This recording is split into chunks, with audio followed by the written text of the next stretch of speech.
Chose vue un jour de printemps. Entendant des sanglots, je poussai cette porte. Les 4 enfants pleuraient, et la mère était morte. Tout dans ce lieu lugubre effrayait le regard. Sur le grabat gisait le cadavre hagard. C'était déjà la tombe, et déjà le fantôme. Pas de feu, le plafond laissait passer le chaume. Les 4 enfants songeaient comme 4 vieillards. On voyait, comme une aube à travers des brouillards, aux lèvres de la morte, un sinistre sourire. Et l'aîné, qui n'avait que 6 ans, semblait dire « Regardez donc cette ombre où le sort nous a mis. » Un crime en cette chambre avait été commis. Ce crime le voici. Sous le ciel qui rayonne, une femme est candide, intelligente, bonne. Dieu, qui la suit d'en haut d'un regard attendri, la fit pour être heureuse. Humble, elle a pour mari un ouvrier.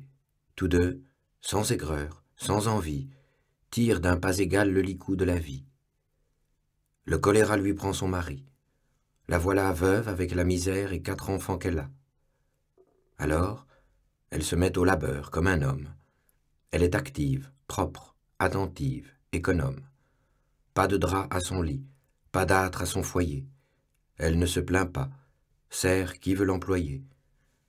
Ravaude de vieux bas, fait des nattes de paille, tricote, file, coud, passe les nuits, travaille pour nourrir ses enfants.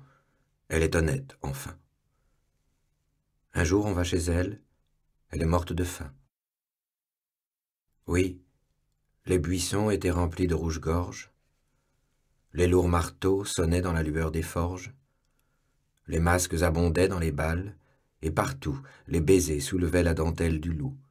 Tout vivait, les marchands comptaient de grosses sommes, on entendait rouler les chars, rire les hommes. Les wagons ébranlaient les plaines, le steamer secouait son panache au-dessus de la mer. Et dans cette rumeur de joie et de lumière, cette femme, étant seule au fond de sa chaumière, la faim, goule effarée aux hurlements plaintifs, maigre et féroce, était entrée à pas furtifs, sans bruit, et l'avait prise à la gorge et tuée. La faim, c'est le regard de la prostituée, c'est le bâton ferré du bandit, c'est la main du pâle enfant volant un pain sur le chemin, c'est la fièvre du pauvre oublié, c'est le râle du grabat naufragé dans l'ombre sépulcrale. Ô Dieu, la sève abonde, et dans ses flancs troublés, la terre est pleine d'herbes et de fruits et de blé. Dès que l'arbre a fini, le sillon recommence. Et pendant que tout vit, ô Dieu, dans ta clémence, que la mouche connaît la feuille du sureau, pendant que l'étang donne à boire aux passereaux, pendant que le tombeau nourrit les vautours chauves, pendant que la nature, en ses profondeurs fauves, fait manger le chacal, l'once et le basilic, l'homme expire. Oh, la faim, c'est le crime public, c'est l'immense assassin qui sort de nos ténèbres. Dieu, pourquoi l'orphelin, dans ses langes funèbres, dit-il « j'ai faim » L'enfant n'est-ce pas un oiseau? Pourquoi le nid a-t-il ce qui manque au berceau?